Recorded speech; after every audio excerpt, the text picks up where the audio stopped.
With that, we are rolling. We're good to go. Okay. Sheriff Grismore, thank you again for your time this afternoon. Really appreciate it. My pleasure. My pleasure. Late morning, I should say. Late morning. Yep. But yeah, so whole list of questions here. I'll just get right into the most recent news. Of course, 2 days ago now, State's Attorney Doug DeSabato, Grand Isle County State's Attorney that is, Yep. of course, he announced he will not be pursuing a third trial against you, dropped the charges. So first question, when did you find out, and just what was your reaction to it? So I found out pretty quickly after he issued the press release. I had some understanding that was going to happen ahead of time, just in the conversations with my lawyer and so forth. But it's been a bit of an emotional roller coaster. It's something that has been hanging over me and many, many others, including this office, this department, for over 2 years. So it never felt fair to begin with. I don't ever, I've never looked at this and thought that, boy, I'm getting treated fairly in this process, and that there is a impartiality to what was going on. It felt quite the opposite. With the video, as we learned through the first trial, the video was purposefully leaked. We kind of thought that originally, but it was confirmed that it was, in a very targeted political attack, and that came out in the stand. That was testimony given under oath. So, we wanted to have the ability to provide context around that. We never had the opportunity to do that before it made it very, very widely publicized. So we always felt like we were, the underdog in this and fighting the uphill battle, fighting the state, fighting the media, fighting the public opinions that were formed long before we had an opportunity to provide any justification for anything. So yeah, it's been an emotional roller coaster, and I feel really bad for all the people that have been involved in this. Beyond myself, I can deal with my own emotions. It's my family's been caught up in this. This office has been caught up in it. The people that had to testify in all of this, Mr. Burrows, everybody's been caught up on this in 2 years. So I'm relieved that it's over, obviously, and I'm hoping that with this closure that we can bring some healing and then just get on with our lives, really. Yeah, absolutely. And what were some family and friends' reactions on Monday or Tuesday, whenever they found out about it too? Because I know there were a lot of them who were with you almost every day throughout both trials, actually, at the courthouse. Right. Yeah, I was blessed to have such an amazing outpouring of support, and I've talked about this a lot in the past, but I really got an amazing, and feels like a debt I'll never be able to repay, but an amazing amount of support from folks, and not just family and friends. You kind of expect that, right? But from members of the public. There are a lot of folks that were at the trial sitting on my side, that were in support of me, that maybe I didn't know that well, or that I've kind of met through this process. But it's been great. When the news came out, I had to shut my phone off. It was just buzzing and beeping for until wee hours in the morning with just messages of congratulations and relief and a lot of messages around enough's enough, and a lot of frustration, I think, from folks that this was tried a second time. It's a simple assault, it's a misdemeanor, with no evidence of injury. So I think it's been a very frustrating thing for folks to have to endure and have this thought of, who's paying for this, right? The taxpayers have to bear the burden for this lengthy trial. Of course, I had expenses, but so I got a lot of messages about that, about just like, thankfully it's over, enough's enough, let's focus on the things that we need to do. Right. I did hear from a few people who were at the courthouse with you who sort of had those same thoughts and concerns, especially the taxpayer part of it. Yeah. So, yeah, I hear that. Yeah, with we're all facing increased property taxes, right? That was one of the things that came out of the last legislative session. So that on top of everything else that we've got, the crime rates and a lot of the other things that are drug use, homelessness, things that are really affecting our small town feel is, we're distracted by this trial and the allocation of funds. And then you think about the totality of it too. This is going on 2 years. It's not just a trial, it's a special impeachment, right? They spent, as we understood, over $1 million just on trying to impeach me, and that didn't work. So all of that money, it just always has this feel of, boy, it could have been spent better. Sure, yeah. and some follow-ups to that later on too. Yeah, but sure. actually do want to hone in on the trial with a couple of questions now. Hadn't really had a chance yet to ask just how it went through your eyes, from your perspective. Just take me back. What were some just things you were thinking throughout all of the testimony and deliberations from the jury afterwards too? Yeah, I've been around for a while. I've been in and out of court a lot. I've testified a lot. So, but it was very interesting to be on the other side of it. It really gave me a whole new appreciation and perspective for folks that are being tried for various crimes. I think I certainly have a much higher degree of sympathy and empathy for folks that are going through that I never had before, and so that was really kind of one of the gifts that came throughout this, and it makes me want to make sure that all of our folks really, and I think we do a good job of it now, but to really do a superior job of treating people with dignity and respect at all times. And because, as I felt, I was not guilty, and I know that there's a lot of folks that have been in that chair before, in the defendant's chair, that have felt the same thing, and have had to listen to people tell false truths, tell misinformation, tell a deviation from the actual scenario, and so that's hard to watch, particularly when you have folks that you've supported and mentored, and to hear them get up on the stand and say things that are not true is really difficult. It's a painful thing to go through, and something I wouldn't wish on anybody, but through the process, it's been amazing to see just how many folks have supported me in this process, and not just me, but as a representative, a de facto, unwanted representative of law enforcement in Vermont, and how quickly we're vilified, how quickly folks, can shape the narrative to make us all look bad when they really don't have the understanding that they need to be able to judge it properly. Sure, and I want to go back to what you said about, some folks who, they take the stand, they have to use false truths or deviations. Did you find yourself, or at least find an inkling at all of, having to do that or fall back on that in any moment, or feel like you were able to stick to your side in your story? No, we had it's the same story that we've always told. That's the benefit of having this go on for 2 years, is that we've been able to maintain the consistent story with the things that I was thinking and feeling at that time. But like I said, it was difficult to hear a couple of the folks take the stand and just reverse themselves and say one thing in an affidavit, say something else in their testimony, and that's troubling, and it certainly gives, I think, anybody the idea that maybe there were some inner workings in the office during that process that might have shaped the narrative a little bit. So that was troubling to see. It was something that I didn't want to believe when I heard it first, when I felt it first, but as the trial unfolded, that information really came out. And as we all know, in that first trial, there was specific testimony that said that, right? That said that the person running against me was the one that leaked the video, and he knew it was a violation of policy, and he was ordered to do it by my then boss. So it's, that stuff was just very painful to hear. Certainly, and I want to ask about one specific person who testified during both trials, Jeremy Burroughs. What was it like for you to see him again and hear his recollection of what happened? I really felt bad for him. I know that he is somebody that's struggled. Obviously, we heard from him, right? And we know that he struggled with substance abuse. We know that he struggled with some mental health issues. My heart really goes out for people in that condition that struggle with these things. And he didn't choose this. Yes, it was his behavior that contributed to it, and I responded to those behaviors based on the best information I had at hand. But he's been dragged through this for the last 2 years as well, and his family, and that's not fair to him either. It's not fair to any person in this equation to have this just going on and on and on, and have there be no closure. So, yeah, it was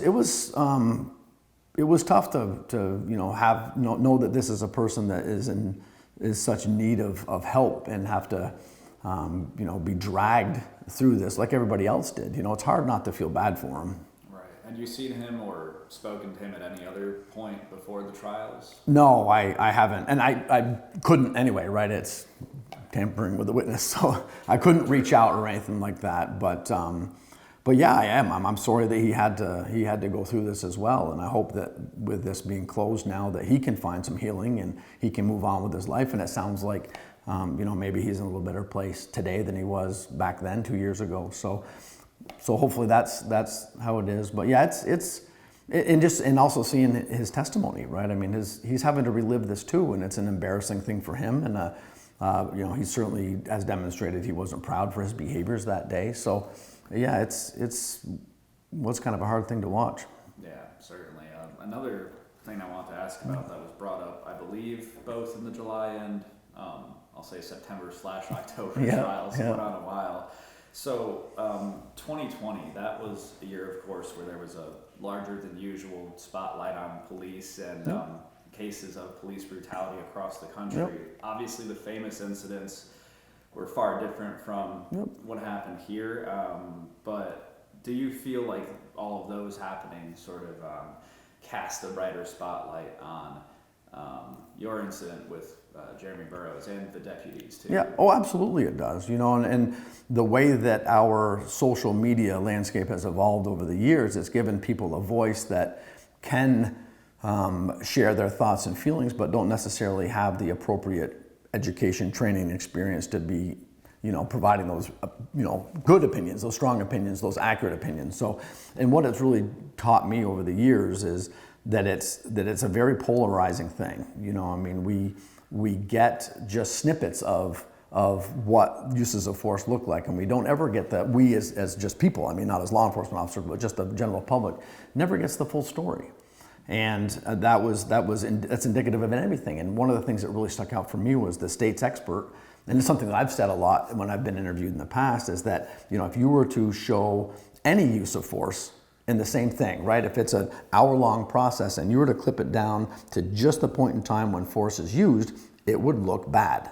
They don't look good because people don't understand. So, and to hear the state's expert, affirm that and state the exact same thing, that yeah, they do look bad. The video of me and Mr. Burroughs and the two deputies looks bad. I admit that. I'll be the first one to tell you that. But when you don't understand everything that goes into it, we're opinionated and we're biased based on what we see and what we feel. And certainly things that happened in the media and across the nation shape that, right?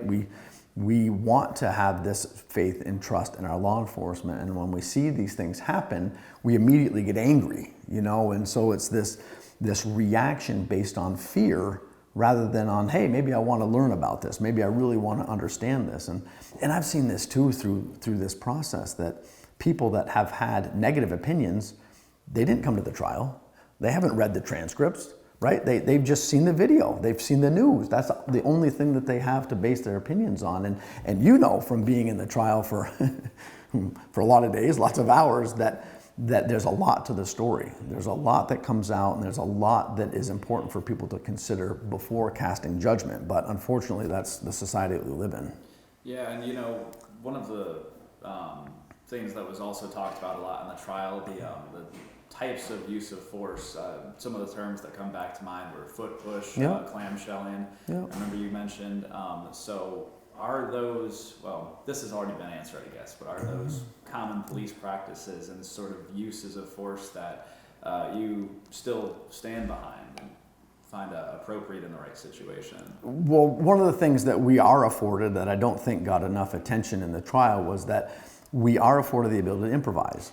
You could never train anybody to understand exactly what they need to do in every single circumstance, right? So there has to be some sort of latitude for law enforcement to improvise based on their best judgment.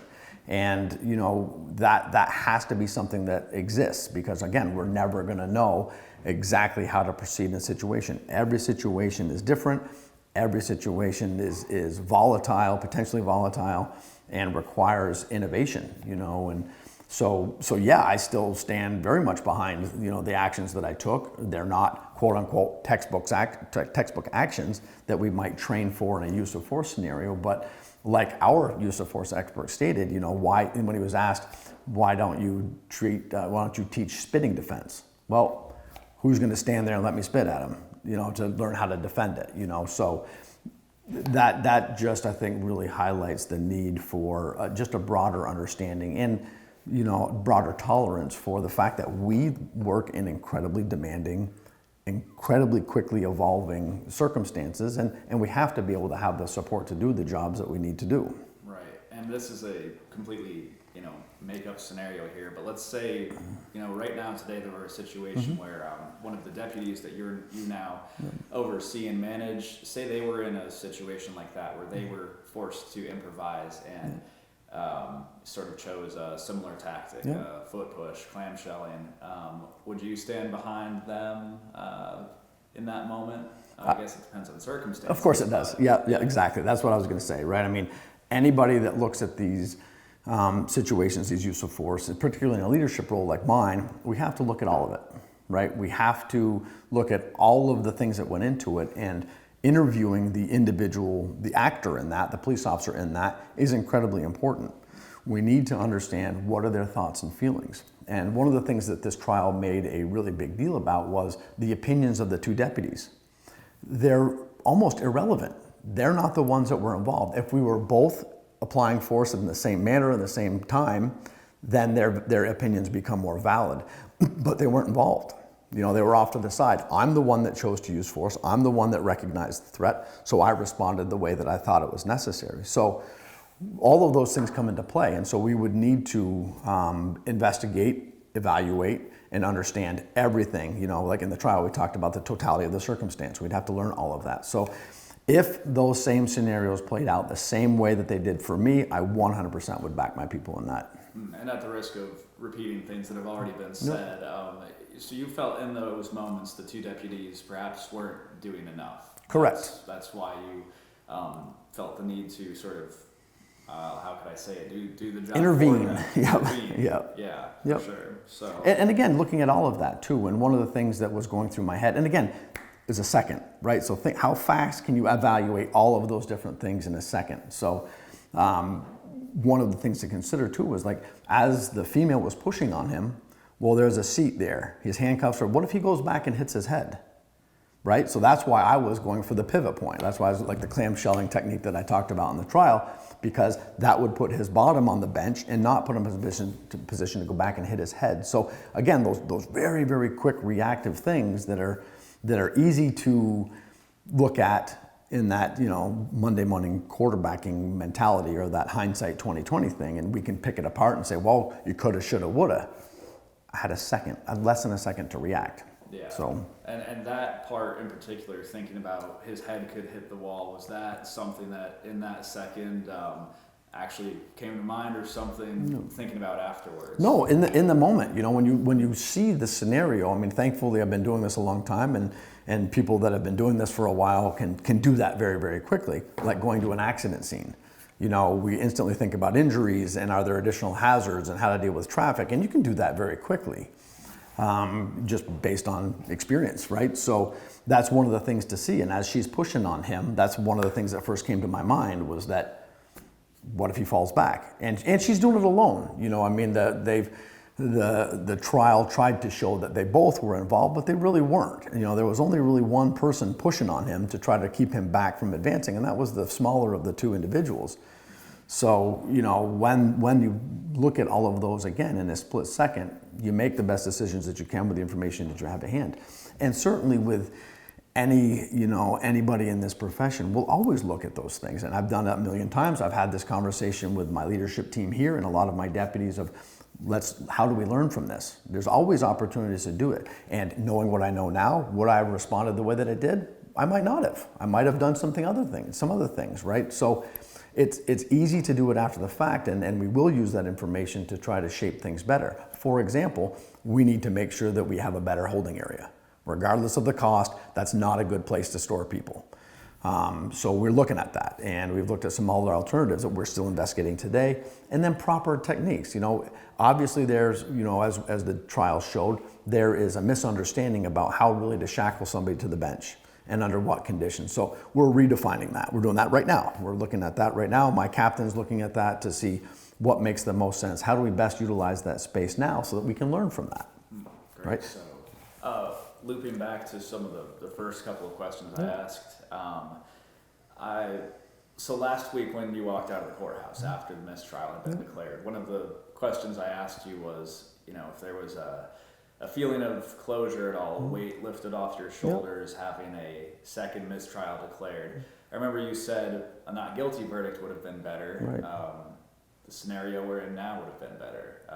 100%, I think, is what you said. Does it feel 100% now that you are finally past it after 2 years? It does. It really does. And it was funny coming into work. It kind of felt like my first day on the job, because now I'm able to approach this with a new perspective, regardless of how, dedicated I am to this job. It's always hanging over you, and it's something that you're always thinking about. And when am I going to get an email about this, or when am I going to get a phone call about that? So, all related to the trial. So yeah, it's a huge relief to have that, but it's not just for me. It's for everybody else. This office has had this black cloud hanging over them forever.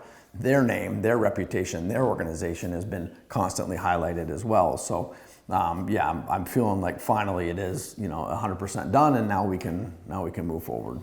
And you sort of answered this already a little bit, talking about feeling like the underdog. But what kind of a statement do you think it makes that you had all of these things pinned against you, the impeachment committee, the trial itself, and neither one actually prevailed or ended up happening. You weren't convicted. The impeachment committee disbanded. Yep. What do you think that says?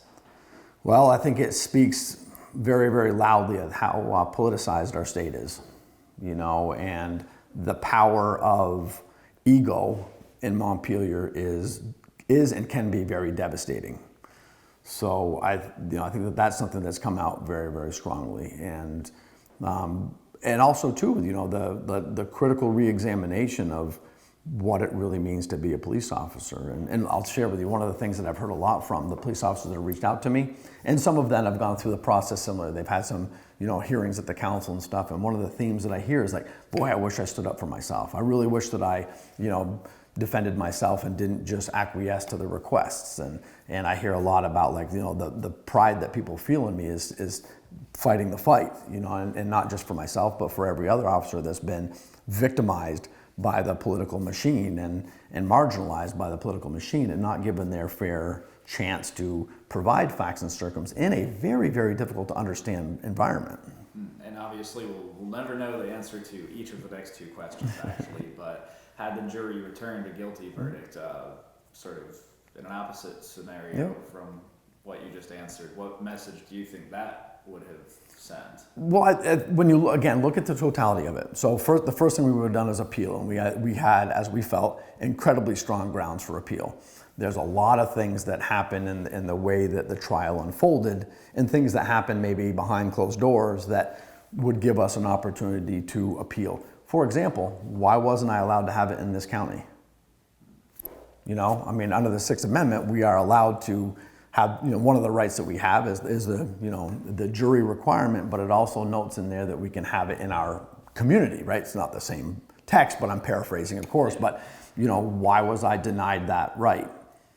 That's huge, so that was one of the grounds that we certainly would have appealed, and there's some others, so appealing would have been the first logical step. But what, more specifically to your question, what I think this whole thing shows is just, again, how difficult it is to get any community to agree on matters of policing, particularly matters of use of force. And this is the other thing that we'll never know, right? We'll never know what went on in the actual juror's room, what they were deliberating on. But was there any moment where you and maybe even Mr. Kaplan were a bit nervous, felt like perhaps they were leaning one way or the other? Yeah. No, not really. I think anybody that's relatively new to the defendant's role, and me being one of them, and my family went through this too, is trying to read the jurors. And my lawyer, Robert, was very, very good about saying, don't try that. You can't read body language, you can't try to figure out what's going on and stuff. And so that's something that, you just make yourself crazy doing that. So we really got away from that, and we just let the process work. And thankfully, there were one or more members of the jury that agreed with me, and thought that I was not guilty. But again, I think it really just points to just how difficult it really is for a community. And I think that both juries were good cross sections of that county. not necessarily a representation of my county, because I think that there's difference. I mean, Franklin County is different than Grand Isle County in terms of voters and, how the county votes, one way or the other. So, and I think that certainly has a lot to do with it. Conservatives tend to be a little bit more in favor of law enforcement than non-conservatives, right? So, those things I think certainly do come into play. But it's a very difficult issue, and that's one thing that has really been cemented in my mind, and I think many, many others, is just, again, it's a very, very challenging topic to debate. Yeah, and getting into the last set of questions here, sort of the moving forward, what's next questions, I'll call them. Yeah. So, of course, you maintain that you did nothing wrong on that August 2022 day. But as you mentioned, there are still people who, they've seen that clip of the video and formed their opinion on that. Yeah. And it's hard to win people back, right? So what do you say to, the folks, even some in Franklin County, who still may not support you or not want to vote for you if you were to run for re-election in 2 years? Yeah, well, I think that's inevitable. You're never going to get everybody to agree with you, right? So, but one of the things that's come up too, and I've said this before, of like not doing anything wrong, it doesn't mean that I don't think I could have done things better. 100%. There's always better ways to do something, right? So, and that's something that I've taken to heart is, and again, and this is the great thing about the role that I'm in, is I can affect change based on that.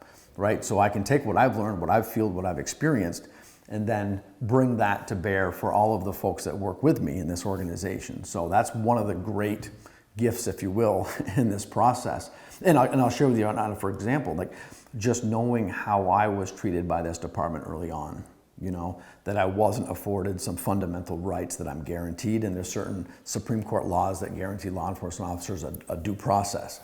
I was denied that.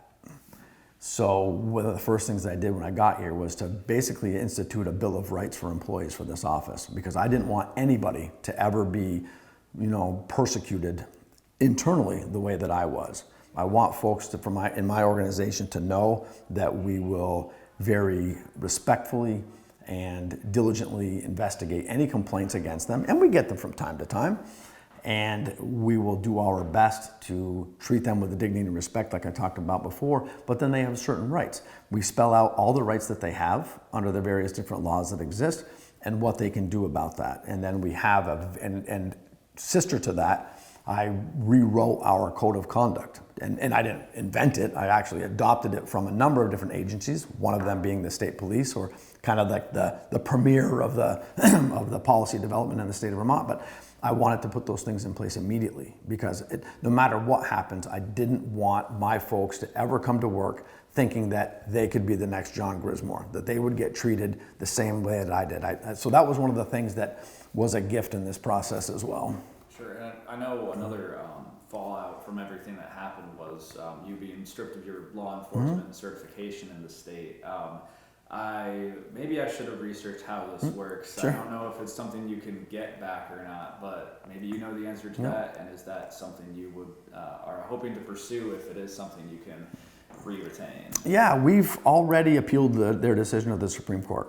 Right. So that happened pretty quickly after the decision was rendered. And so, but again, so because we feel that, and this is the first time the council has done this, right? So I'm the very first person, there's lots of firsts for John Grismore in this process, but one of the very first things, or what was the very first thing that the council had to deal with was a contested case. Most time police officers they've already decided they want to leave law enforcement. They don't really care what the council decides. I've left the profession. The council decides a year later, 2 years later, that they have revoked a certification. If I'm no longer going to be driving a bus, I don't need to have a license to drive a bus.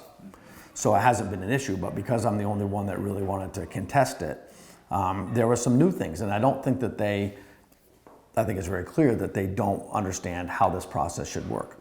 So in a quasi-judicial function where they have a jury, the jury's made up of certain members of the council. It's not an impartial jury, it's a jury of the council. Then you have the judge in this case, who's the chair of the council.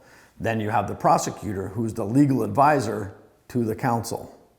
So the only one not the only one that's not, biased is the defense in that. So it's not a fair process. It's not a trial by jury. It's not a process that fits within the rules of criminal procedure in the state of Vermont. So based on those grounds and some others, we've appealed it. So even if it doesn't win, I'm hoping that through that process, the council will take a very serious look on how they approach these, in the future. So that if they didn't get it right with me, I don't think they got it right with me, but at least the next time, maybe they can get it right. For sure, and maybe this is a bit of a question with an obvious answer, but how important is it for someone in your elected role to have that certification? How much easier would it make your job to get that back? Yeah, not much. That's the reality of it is, and I think that was kind of blown out of proportion too, is that, people in my role, sheriffs, chiefs, don't enforce laws. That's not the role that we play, and I was a lot more, when I was in the captain role, I was probably one of the more active administrators in the patrol world than most. So it's not an essential function. It's like the CEO of a company doesn't know how to get on the manufacturing line and make widgets, right? They don't need to have their certification to drive a forklift. Would it be nice if they did? Well, maybe they could help out from time to time and move a pallet from here to there, but it's not what their job is. And so that's not what my job is. My job isn't out there writing tickets. My job is developing policies, working with the community to try to figure out how we can provide services more broadly, more cost effectively, things like that. So it's something that got a lot of attention, but really it's ridiculous to think that anybody in my role is really dependent upon that law enforcement certification to do their job. And particularly in sheriff's offices, we are a business. We have to do HR functions, financial functions, personnel functions, all of those things that any other organization would do. Our business is providing police services. Okay, and it's a good segue into my last question or two, I believe. So what are some things that you're looking forward to bettering here at the sheriff's office and the county? You mentioned the holding room already. Yep.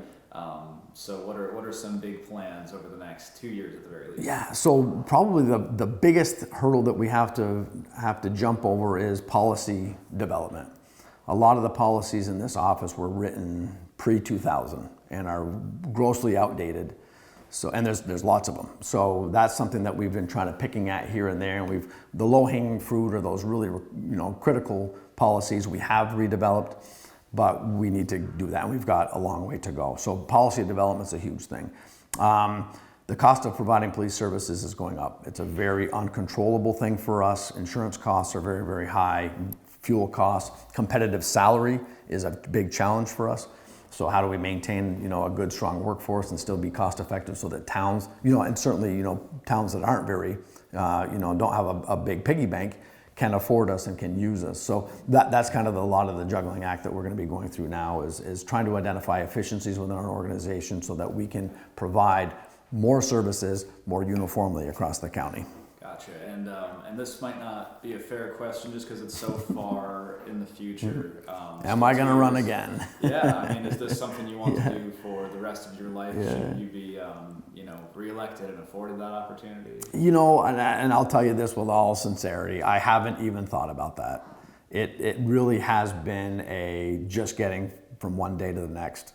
And like I told you before, it feels kind of like my first day in office now, and a new world for me to now kind of embrace and move forward. And so I haven't gotten that far. We'll just see kind of how the next year and whatever before I would have to, announce my re-election bid. Let's just see how that develops. And there's so much work that needs to be done. And I've been so distracted by all of this over the last, few years since I was, elected that I'm not willing to afford, my desires for the future to be a distraction for this office. And the actual final question, how does it feel knowing that this might be the last time you do an interview on this subject? Wonderful. Yep, you probably are the very last that I will do on this subject. Yep, I hope the next time that we sit down and talk, it's about some new innovative strategy that we have, or a new town that we signed, or some really great thing that we're doing in the office. And I'm very happy to close the book on John Grismore in the world of media. Sure. Well, yeah, I'm certainly looking forward to some future stories here on things that go on with the department the next couple of years. So, sounds good. Grismore, thanks again. Very good. Thank you.